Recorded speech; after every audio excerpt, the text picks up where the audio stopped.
bonjour pour ceux qui regardent coup sur coup la vidéo du book haul précédente, et pour ceux qui arrivent, et bonjour et bienvenue. Alors aujourd'hui, book haul dans les règles de l'art, c'est-à-dire je vais vous parler de livres que j'ai achetés et que je n'ai pas encore lus. C'est parti!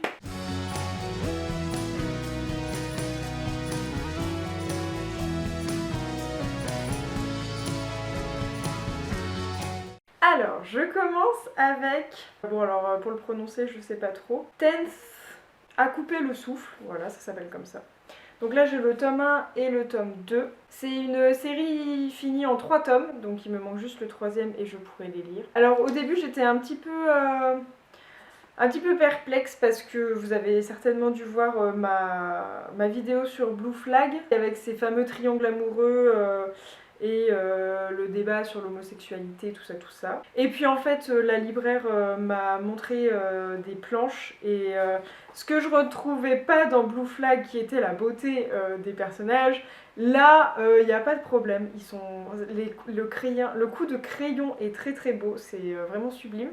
Et donc on est sur un triangle amoureux avec on va dire milieu de ce triangle un des deux garçons, et en fait la fille va aussi tomber amoureuse du garçon, donc voilà, que va-t-il se passer en 3 tomes. Voilà, j'aimerais bien voir ce que ça rend, et peut-être que comme je l'ai expliqué pour Blue Flag, 3 tomes suffit pour traiter une histoire comme ça, et qu'on n'a pas forcément besoin de 8 tomes comme dans Blue Flag.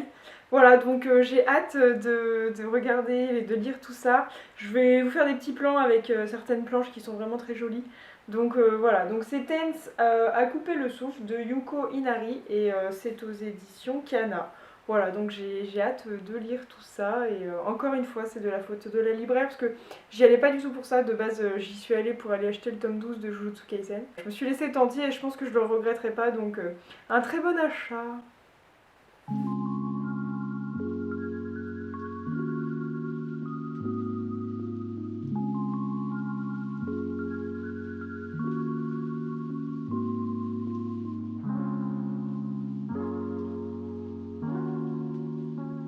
Alors pareil, à cause de la libraire, j'ai pris Momele, donc les 2 premiers tomes, tome 1 et 2. Et en fait, quand je dis 2 premiers tomes, je devrais dire juste les 2 tomes, puisque c'est marqué série en 2 tomes.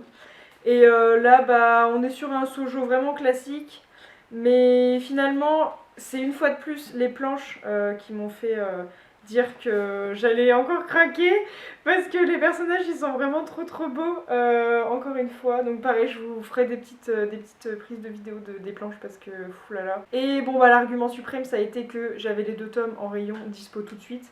Quand la libraire m'a dit c'est en 2 tomes, j'ai fait banco, j'achète, zéro problemo. Donc là j'ai une histoire complète en fait que je peux lire. Et ça fait plaisir, j'adore quand il y a un début et quand il y a une fin. Donc voilà, Momele, le tome 1 et le tome 2. Donc là on a 2 personnes, on a une personne pour le scénario, donc Meguru Izawa, et pour le dessin on a Toru Tagura. Oh, elle s'appelle Toru, la personne qui dessine. Oh. Donc là on est chez Akata Édition.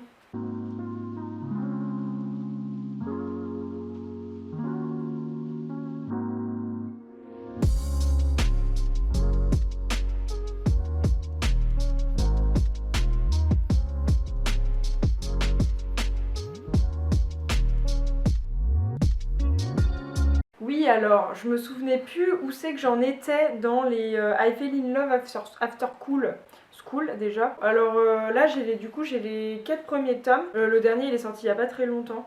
Et vu que c'est une série en 8 tomes, voilà, j'achète petit à petit cette petite série. Un shoujo, je sais pas si vous vous souvenez, je l'avais pris parce que ça parlait de volets et que je suis dans ma phase, enfin je l'étais particulièrement il y a quelques mois encore, dans la phase IQ, et là ça commence à passer, mais dès que j'ai un petit coup de moins bien, je regarde un épisode d'IQ et ça va toujours mieux. Donc voilà, j'ai pris un shoujo dans l'univers du volet, et j'ai déjà quelques amis qui ont commencé à lire. Moi comme d'habitude, j'attends d'avoir la série complète avant de commencer, et là elles m'ont déjà fait part de coups de cœur, voilà. Donc je n'ai aucun doute sur le fait que je vais aimer. Donc là au moins j'ai les 4 premiers tomes, et puis reste plus que 4 autres en fait. Ça c'est chez Pika Édition, voilà, donc c'est de Haruka Mitsui et I Fell in Love After School.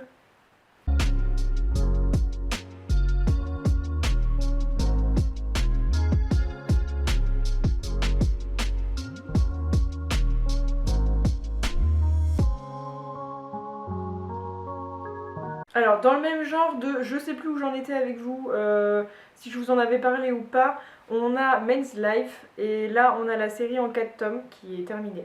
Donc là, si je veux, je les lis et j'ai la série complète dans mes mains. Donc voilà, Men's Life, le speech il est assez étrange, faudrait vraiment que je les lise pour pouvoir vous en parler, mais en tout cas ça a l'air assez mature, dans le sens où c'est pas du shoujo pour des enfants de 12 ans quoi. Voilà, donc moi j'apprécie parce que je suis encore dans la tranche d'âge des personnes qui adorent lire ce genre de choses. Donc je me sens bien quand je lis ça, je me dis ah je suis le public cible, ça fait plaisir. Donc voilà, donc Men's Life, c'est toujours chez Pika Édition et c'est Ayu Watanabe. Voilà.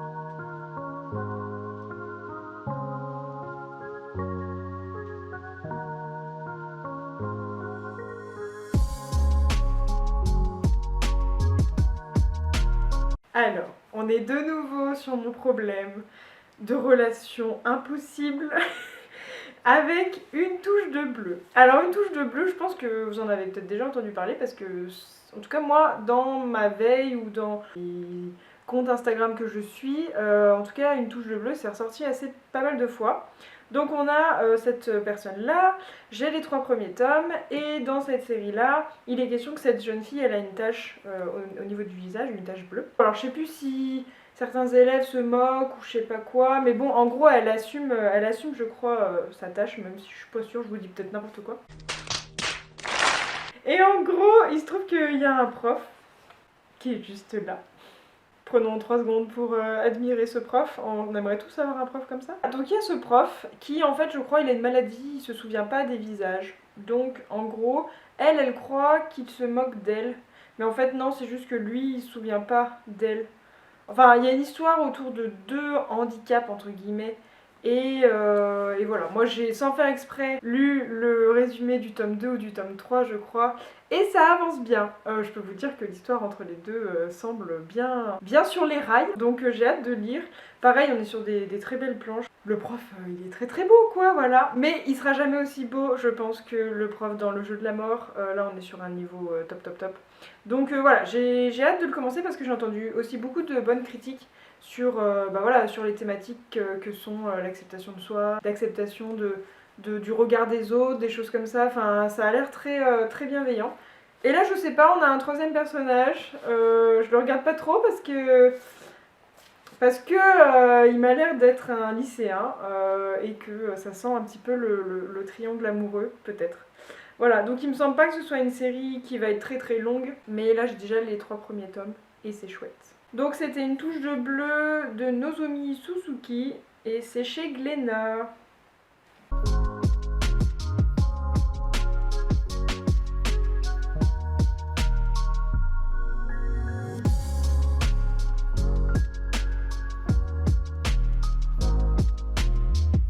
Alors là, on n'est pas sur un shoujo, on est sur un josei. Donc je suis censée être le public cible puisque je suis une jeune femme et que je ne suis plus une ado. Hein, voilà. Alors c'est Love Fragrance, voilà, de Kinsetsu Yamada et c'est chez Big Kana, enfin c'est chez Kana et la collection Life. Donc comme vous pouvez le voir, il y a un sublime petit macaron, la comédie romantique de l'année. Et donc depuis, j'ai acheté le tome 2, 3 et 4 sans avoir commencé. Ok. La libraire, quand je lui ai dit ça, m'a dit mais madame, vous êtes folle ou quoi? Et si ça ne vous plaît pas, vous faites comment? Oui, bah c'est l'histoire de ma vie en fait. Moi, si ça me plaît pas, déjà c'est rare. Franchement, je suis grave bon public. Pour que ça me plaise pas, il en faut. Et là, bon, il y a de l'amour et des bisous. Donc ça va me plaire. Et puis l'histoire, elle est assez rigolote. On part sur le principe que cette femme-là, elle aime pas son odeur ou je sais pas quoi. Elle travaille dans un truc de parfum ou de savon de bain, je sais plus exactement. Et lui, bah par contre, il surkiffe son odeur et du coup, bah ils vont sortir ensemble. Le Japon, j'ai envie de vous dire. Vous voyez, ça c'est pas des scénarios qu'on pourrait voir dans des romances à la française quoi. Genre, tu sens la baguette ou je sais pas quoi. Enfin non, ça c'est pas quelque chose qu'on peut faire chez nous quoi. Et normalement, le tome 5 devait sortir en décembre. Mais en fait, il y a, je sais pas si vous avez remarqué, je sais pas si vous êtes au courant, mais il y a des problèmes au niveau de l'impression, parce que la matière première du papier commence un petit peu à disparaître. Enfin, En tout cas, il y a des problèmes de ravitaillement et je pense qu'on privilégie certains documents plus que d'autres. Notamment, je pense, voilà, quand on compare ça ou par exemple Jujutsu Kaisen, et ben ils vont mettre le paquet sur Jujutsu Kaisen et pas forcément sur ça. Donc là, on a un report d'un mois pour le tome 5. Il devait sortir début décembre et finalement il sort que début janvier. C'est un peu la loose, donc je vous avoue que je suis contente de ne pas avoir commencé puisque voilà, je suis pas non plus dans l'attente que ça sorte, mais je trouve ça dommage parce que du coup je sais qu'il y a plein de personnes qui ont commencé cette série et qui la trouvent très bien, mais qui malheureusement ne peuvent pas avoir le tome 5 puisque c'est reporté d'un mois. Patience, patience mes amis.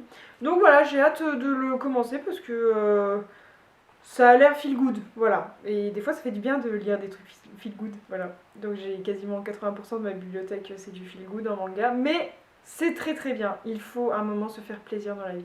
Donc voilà, donc Love Fragrance, je sais pas comment on le prononce. C'est pour les grands, hein, c'est pour les adultes, d'accord. Enfin pas pour les adultes dans le sens olé olé, mais ça plaira pas à des enfants en fait. Voilà, c'est surtout ça. Voilà.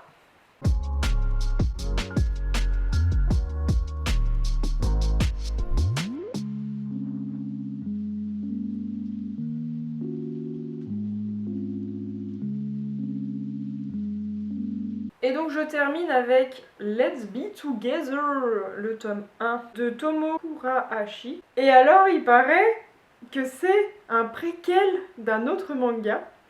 Mais en fait moi j'ai pas l'autre manga. Parce que moi je suis allée chez Deux Citres, j'ai vu qu'il y avait du yaoi, la libraire elle est en train de développer le rayon. Je lui ai dit, madame c'est très bien, continuez s'il vous plaît, je vous achète tout. Elle m'a dit ok. Et donc elle m'a conseillé ou pas, je me souviens plus, je crois que je l'ai pris toute seule parce que bah, j'ai vu un yaoi, un tome 1, j'ai fait ok banco je le prends. Mais en fait du coup on est sur un préquel d'un autre manga. Et en fait dans l'autre manga, le couple il est déjà installé je crois. Et là en gros c'est comment ils se sont rencontrés. Donc je sais pas si je le commence ou si je commande le vrai manga avant de lire celui-là parce que j'ai vu plein d'avis qui disaient ah c'est trop chou de voir comment ce couple-là s'est formé, mais voilà j'ai vraiment l'impression qu'il faut quand même avoir lu le premier tome, enfin le premier manga avant de lire celui-là. Donc je sais pas trop encore, j'attends de voir si voilà si j'ai l'occasion de tomber sur le vrai manga entre guillemets je le prends, mais là pour l'instant par exemple chez Deux Sites il y a que le préquel pardon. Donc voilà je sais pas pour l'instant je me tâte. Mais je vais voir, je verrai. Mais en tout cas, Let's Be Together, bon, c'est une, voilà, c'est une histoire d'amour comme il y en a beaucoup. Mais je pense qu'il voilà, il y a, oui, bah, il y a encore voilà, une histoire d'amour entre des enfants, enfin des enfants, non mais des amis d'enfance, voilà. Donc ça c'est assez classique au niveau des yaoi ou même au niveau des shoujo, on tombe souvent sur ça. Donc j'espère qu'il y a un petit plus qui fait qu'on adore et qu'on ne se dit pas ah c'est trop classique, là je m'ennuie. Voilà, donc je vous dirai ça une fois que je l'aurai lu. Donc Let's Be Together et là on est chez Taifu Yaoi, enfin les Taifu Comics quoi.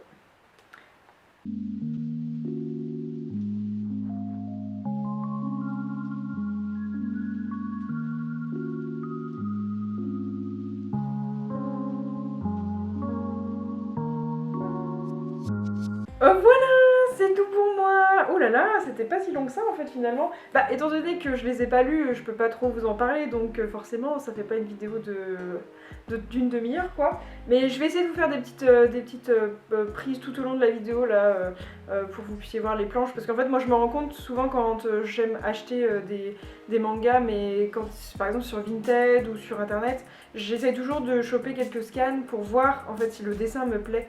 Parce qu'il y a une fois, quelqu'un m'avait recommandé un manga, puis j'ai regardé les scans et en fait c'était vraiment pas possible quoi. Les dessins ils étaient trop moches, enfin pour moi en tout cas c'était pas du tout ce que je lis, ce que j'aime regarder. Donc passer 200 pages à regarder un truc qui est moche, c'est pas possible. Là déjà je fais un énorme effort pour Jujutsu Kaisen par exemple parce que je trouve que le dessin il est vraiment pas beau, enfin c'est fou là là, surtout que j'ai commencé Jujutsu Kaisen l'univers avec l'animé, avec le studio Mappa, enfin fou là les dessins c'est sublime quoi. Et bon bah après j'ai fait le rapprochement avec le manga, j'ai fait waouh c'est c'est un concept, hein, c'est pas la même chose. Hein. Bah écoutez, je vous reparle éventuellement de ces achats, lectures, souvent sur mon compte Instagram, donc si vous voulez aller vous abonner, vous êtes les bienvenus. Bah écoutez, moi je vous souhaite une bonne fin de journée, un bon début de nuit, et on se dit à très vite dans une prochaine vidéo. Salut!